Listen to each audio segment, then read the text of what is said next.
Hello नमस्कार, मैं doctor Surendra कंसली ज्योतिष आचार्य ज्योतिष की इस नई श्रृंखला में आपका स्वागत करता हूं। आज बात करते हैं हम कर्क राशि की। कर्क राशि का एनालिसिस करने से पहले मैं आपको बताऊंगा कि जो ये साल 2025 आ रहा है और जो 2025 का जो विशेष परिवर्तन है, जो कह सकते हैं कि जो 2025 में जो शनि का बहुत बड़ा परिवर्तन है, ये आपके लिए बहुत ही सुखद है। सुखद कैसे है और किस तरह से ये आपके लिए अच्छे रिजल्ट्स ला सकते हैं, इसका आज मुख्य रूप से विश्लेषण करते हैं। चलिए शुरू करते हैं। शुरू करने से पहले आपसे मेरा अनुरोध है कि मेरे इस चैनल को आप जरूर सब्सक्राइब करें और आगे बढ़ते हैं और आप दूसरे लोगों तक भी जरूर भेजें। ये है कर्क राशि। कर्क राशि का मतलब है चंद्रमा की राशि। कर्क राशि का मतलब है मन के प्रभाव वाली राशि। कर्क राशि का मतलब है इमोशनल टच वाली राशि। कर्क राशि का मतलब है केवल उन्हीं का साथ करने वाली राशि, जो कि उनको लगता है जहां पर कि यहाँ पर हायर जो है नॉलेज है, वो राशि है ये कर्क राशि। कर्क राशि वाले लोग जीवन में बहुत तरक्की करते हैं, बशर्ते उनको उसी तरह से पॉजिटिविटी मिलती जा रही। वो बहुत पॉजिटिविटी के लिए और एक ऐश और आराम के लिए, एक अच्छी लाइफ के लिए पूर्ण रूप से पूरे जीवन भर मेहनत करते रहते हैं। चलिए शुरुआत करते हैं कि जो शनि का गोचर है, ये किस तरह से एक चमत्कारिक रूप से इनके जो 9th हाउस में क्या क्या बदलाव ला रहा है। 9th हाउस जैसा आप जानते हैं, 9th हाउस होता है भाग्य का स्थान। भाग्य के स्थान में शनि का गोचर। अब शनि का गोचर वहां पर क्यों इतना अच्छा होने जा रहा है, इसके लिए सबसे अच्छी बात यह है कि कोई भी जो कुंडली होती है, उसके दूसरे हाउस में, उसके 5वें हाउस में और उसके 9वें हाउस में, सेकेंड हाउस, 5th हाउस और 9th हाउस, ये बहुत अच्छे डिटरमिन्ड हाउस होते हैं प्रोग्रेस के हिसाब से। यदि किसी ने भी जिंदगी में कम संघर्ष में ज्यादा मेहनत, कम संघर्ष में ज्यादा प्राप्त करना है, तो वो 2, 5 और 9, second, 5th and 9th house ये प्रिडिक्ट करते हैं। यदि यहाँ पर अच्छे ग्रह होते हैं और ग्रहों का यहाँ पर अच्छा गोचर होता है at the time of your birth, तो आप ये समझिए कि आदमी को लगता है कि जब ये दशा और अंतर्दशा आएंगी, उस समय आप पुष्ट वातावरण में कम संघर्ष में ज्यादा सफलता आपको मिलेगी। ठीक यही बात इस समय कर्क राशि वालों के लिए साथ में होने जा रही है। जो आपका दूसरा स्थान है, जो पंचम स्थान है, जो नवम स्थान है, इनमें से एक किसी भी स्थान में यदि यदि चंद्रमा का गोचर होता है, उस समय जबकि शनि का ट्रांजिट होता है, तो उसे चांदी का पाया भी कहते हैं। जन्म के समय भी यदि दूसरे स्थान में, 5वें स्थान में और 9वें स्थान में चंद्रमा है, तो आप ये समझिए कि आप कम संघर्ष में आपको ज्यादा सफलता मिलेगी। उसी तरह से जब कभी भी शनि अपनी राशि को बदलते हैं और वहां पर चंद्रमा मौजूद होता है, तो जो 2.5 साल का पीरियड होता है, उसे चांदी का पाया कहते हैं। तो चूंकि चंद्रमा तो केवल 2 दिन के लिए ही एक स्थान पे रहते हैं, तो ठीक जिस दिन 29 मार्च 2025 है, चंद्रमा का गोचर भी इस स्थान में उस दिन रहेगा। तो जब चंद्रमा का उस समय यहाँ पर गोचर रहेगा, तो उसी समय सैटर्न ठीक 10 बजे रात को यहाँ पर गोचर कर जाएंगे आपके भाग्य स्थान में 29 मार्च 2025 को। ये आपको स्पेसिफाई करेगा कि 2.5 साल चंद्रमा का भी वहां पर प्रकाश है, साथ साथ में शनि भी वहां पर गोचर कर गए हैं और ये चांदी का पाया आपका बन गया ठीक 2.5 साल के लिए। 2.5 साल की जो कम मेहनत में ज्यादा फल देने वाला अवसर कर्क राशि वालों के लिए ये मिल गया। एक प्रेडिक्शन तो ये है। इसके साथ साथ में यहाँ पर जो 9वां भाव है, ये आप इससे क्या होगा, इसका आपका वेल्थ, इससे आपके बिजनेस, इसके आपका करियर, ये सभी चीजें प्रभावित करेंगी। और इसके साथ साथ में जो ये चांदी का पाया यहाँ पर बन रहा है, ये आपके आपके जो जो परिवार है और जो आपकी तरक्की है इसमें बहुत अच्छी भागीदारी यहाँ पर रहेगी सैटर्न की ठीक 2.5 सालों में। इसके साथ साथ में आपके जो लॉर्ड हैं, देखिए ये 4 अंक है, ये कर्क राशि है। कर्क राशि के जो लॉर्ड हैं वो हैं चंद्रमा। चंद्रमा ठीक यहाँ से भाग्य स्थान पे रहेगा, भाग्य में वृद्धि हो गई ठीक भाग्य स्थान में। किस दिन? जिस दिन ट्रांजिट हो रहा है शनि का, क्योंकि सबसे बड़ा ट्रांजिट होता है शनि का 2.5 ईयर्स। 2.5 ईयर्स एक छोटी मोटी जो है एक ड्यूरेशन नहीं है, ये बहुत बड़ा लंबा ड्यूरेशन है। इसलिए सैटर्न का जो गोचर है आपकी राशि के लिए एक महत्वपूर्ण समझा जा रहा है, और एक महत्वपूर्ण जो कहते हैं कि एक बहुत बड़ा परिवर्तन इस समय समझा जा रहा है, स्पेशली कर्क राशि वालों के साथ में भाग्य का उदय और पूरी तरह से चेंज का समय आ रहा है। यहाँ पर जैसे ही सैटर्न आएंगे 29 मार्च 2025 को, यहाँ पर और भी 5 ग्रह होंगे। यहाँ पर ठीक षडग्रही योग भी आपके ठीक भाग्य स्थान में बन रहा है। अब किसी के घर में भी मेहमान आना तो शुभ ही माना जाता है। अब उसमें से ये कैटेगराइज करना कि भाई ये इनका स्वभाव अच्छा है, इनका स्वभाव अच्छा नहीं है, ये तो कोई बात नहीं बनती। तो बात बनती तभी है जबकि सबके सबका हम एक जैसा ही उनके साथ में सत्कार करें। तो सबका एक ही जैसा सत्कार यहाँ पर हो रहा है, और 6 ग्रह यहाँ पर आपके भाग्य स्थान को बल दे रहे हैं। तो भाग्य स्थान आपका बहुत पुष्ट बन रहा है ठीक 29 मार्च 2025 को। चलिए इसके बाद एक बात तो ये होगी, दूसरा जो सेकंड के लॉर्ड हैं, यहाँ देखिए ये सेकंड जो कर्क राशि से जो सेकंड हाउस है वहां पर है ठीक 5, वो है 5 अंक है वहां पे।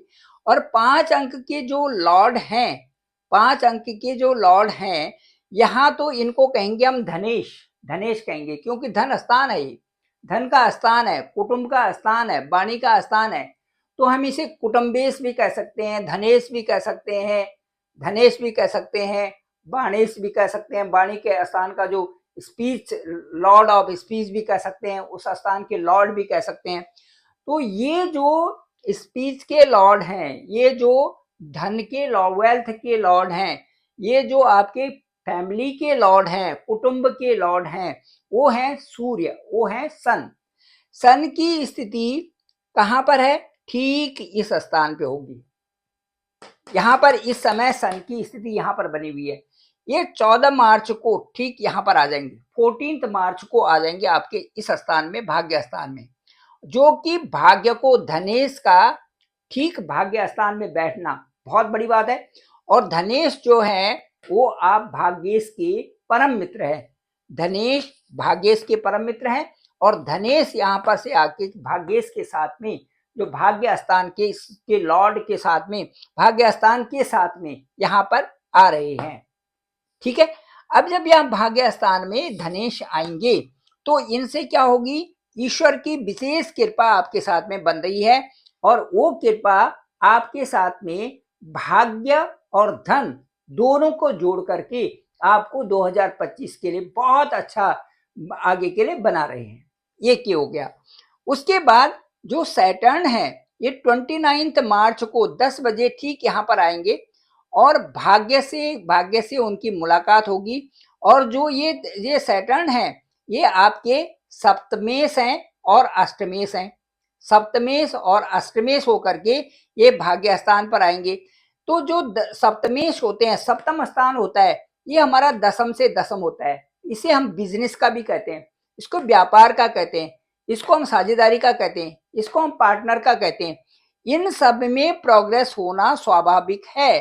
तो सप्तमेश अष्टमेश होकर के जब शनि यहाँ पर आएंगे तो आपकी व्यापार की, व्यवसाय की शुभ शुरुआत हो रही है।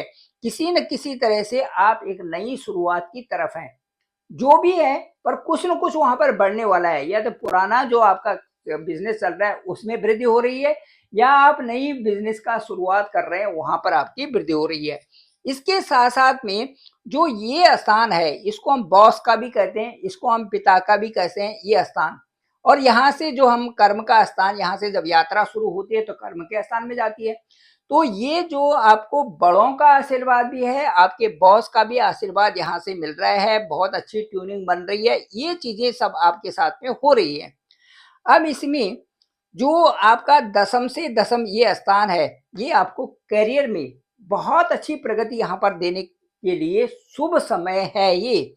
इसलिए इसलिए जो है कर्क राशि वालों को अपने जो लगन से अपना जो सब्जेक्ट है, अपना जो आपका कार्य चल रहा है, अपना जो आपका बिजनेस चल रहा है, अपना जो आपका व्यापार चल रहा है, उसमें पूर्ण रूप से ध्यान दें और ज्यादा इधर उधर करने की जरूरत नहीं। आप सीधे कंसंट्रेट होकर के उस पर फोकस भी करें। मैं ये समझता हूं कि जो ये 9वां हाउस है, 10वां हाउस है और 11वां हाउस है, ये तीनों के तीनों प्रफुल्लित होकर के आपके लिए कुछ नया ही सोच रहे हैं, जो कि एक विशेष प्रकार की प्रोग्रेस आपको देने वाले हैं। इसके साथ साथ में मैं ये कहूंगा कि करियर में उछाल तो आपका है ही, इसके साथ साथ में इनकम में भी आपका उछाल आ रहा है। बड़े लाभ की संभावना यहाँ पर दिख रही है, क्योंकि यहाँ से सैटर्न की जो नजर है यहाँ पर, तो 1 2 3 ये देखिए आपके प्रॉफिट के स्थान में है। प्रॉफिट जो यहाँ पर 11वां स्थान होता है वो इच्छाओं का होता है, इच्छाओं की पूर्ति करने वाला होता है। ठीक है, इसीलिए यहाँ पर राहु भी अच्छे माने जाते हैं 11वें हाउस में, कि वहां पर राहु सारे बंधन खोल के करते हैं, किसी मीन से भी हो, कहीं से भी हो, धन आना चाहिए। तो वो चीज यहाँ पर सैटर्न की तीसरी नजर यहाँ पर है, तो इनकम में भी बड़े इनकम की संभावना आपकी बन रही है, इच्छा पूर्ति हो रही है, क्योंकि काल पुरुष की कुंडली में ये स्थान शनि का ही है। यहाँ से यदि यहाँ पर नजर डालें 1 2 3 ये देखिए यहाँ पर हो रही है, तो ये काल पुरुष की कुंडली के अनुसार ये शनि का स्थान है और ये भी शनि का स्थान है, तो ये प्रोग्रेस वाले स्थान बन रहा है। एक ही तरफ का इस तरह की कर्व ऊपर चल रहा है, तो बड़े बड़े लाभ की संभावनाएं आपके साथ में बन रही है। उसके साथ साथ में मैं ये कहूंगा कि जो छठा घर है, ये देखिए छठा घर है, छठे घर के कारक भी, छठे घर के जो कारक हैं इधर भी शनि हम देखते हैं, और उसके साथ साथ में एक अच्छा वातावरण यहाँ पर भी बन रहा है। यदि हम यहाँ से देखते हैं तो दसम दृष्टि यहाँ जाती है, तो दसम दृष्टि शनि की यहाँ जाने से भी आपके कर्जा मुक्त हो रहे हैं आप, और यहाँ से ऋण रोग और शत्रु भी आपके कम हो रहे हैं छठे घर से। यहाँ से सैटर्न की जब यहाँ पर सैटर्न आएंगे ठीक 29 मार्च को, और यहाँ से जो सप्तम दृष्टि है वो मैं आपको दिखाता हूँ, सीधे पराक्रम के हाउस में यहाँ पे सैटर्न की होगी। तो पराक्रम के हाउस में कई तरह से जो रुके हुए कार्य थे वो आपके बनेंगे। भाग्य और कर्म के माध्यम से भाग्य भी आपका अच्छा हो रहा है और कर्म भी अच्छा होता है, इन दोनों के माध्यम से आपका पराक्रम खुल रहा है और आप अच्छे पराक्रम से आप बहुत सारी चीजों को प्राप्त कर रहे हैं। तो शनि का जो गोचर है ये कर्क राशि वालों के लिए बहुत ही पॉजिटिव होने वाला है। वर्ष 2025 वर्ष 2025 में कर्क राशि वालों के लिए, कैंसर साइन वालों के लिए एक स्पेशल ये ईयर होगा, जिसमें कि उनको कई प्रकार के करियर के नए अवसर यहाँ पर प्राप्त हो रहे हैं, लाभ की बड़ी संभावनाएं प्राप्त हो रही हैं। और इसके साथ साथ में उनका जहां जहां पर भी सैटर्न की नजर जा रही है, हालांकि सैटर्न की दृष्टि, ये कहा जाता है कि जहां पर सैटर्न है उस स्थान को तो बहुत अच्छा बना देते हैं, लेकिन उनकी दृष्टि जो है कहीं ना कहीं जो कई प्रकार की बाधाएं लाती है। लेकिन आपकी कुंडली में इसलिए नहीं दिख रहा है कि जो शनि की तीसरी दृष्टि है वहां पर शनि के ही काल पुरुष की कुंडली के अनुसार इच्छाओं का ही घर है, और वहां पर इच्छा ही प्रकट हो रही है और बड़ी इच्छा हो रही है। उसके साथ पराक्रम भी हो रहा है, पराक्रम भी आपका, क्योंकि भाग्यम फलते सर्वदा हो रखा है, तो यदि भाग्य आपका अच्छा है तो उसे पराक्रम अपने आप जागृत हो रहा है। उसके साथ साथ उसकी दसम दृष्टि जो शनि की है सीधे आपके छठे हाउस पे है, और छठा हाउस तो हम ऋण रोग और शत्रु का है, तो यहाँ पर तो शनि की जरूरत ही है। तो शनि वहां पर आके क्या करेंगे, वहां पर दृष्टि आकर क्या करेगी, आपके ऋण भी कम करेंगे, आपके रोग भी कम करेंगे और आपके शत्रुओं को भी कम करेंगे। कहने का मतलब है शनि का जो दृष्टि और शनि का गोचर छठे हाउस में वहां पर बेहतर रिजल्ट ला रहा है। Thank you very much. मैं डॉक्टर सुरेंद्र खंसली, ज्योतिष आचार्य। मेरे डिस्क्रिप्शन पे मेरा नंबर है 9868280191। आप डायरेक्ट मुझे कॉल करिए, मैं आपका कॉल पिक करूंगा। आपकी कुंडली देखते हैं कि आपकी कुंडली में लग्नेश क्या है, आपकी दशा अंतरदशा क्या है, इस समय क्या चल रहा है, और आपके जो नवांश कुंडली है, जो गोचर कुंडली है, जो जन्म कुंडली है, इन सब का विश्लेषण करके ओवर फोन आपसे बात की जाएगी, जो भी मेरा अनुभव होगा मैं ज़रूर आपको शेयर करूँगा और मुझे लगता है कि वो आपको अच्छा भी लगेगा। पूरी आपसे बात की जाएगी, आपकी जितनी भी क्वेरीज़ होंगी सबका समाधान किया जाएगा। Thank you very much. आप सभी लोगों का धन्यवाद। आप सभी लोगों का बहुत-बहुत आभार।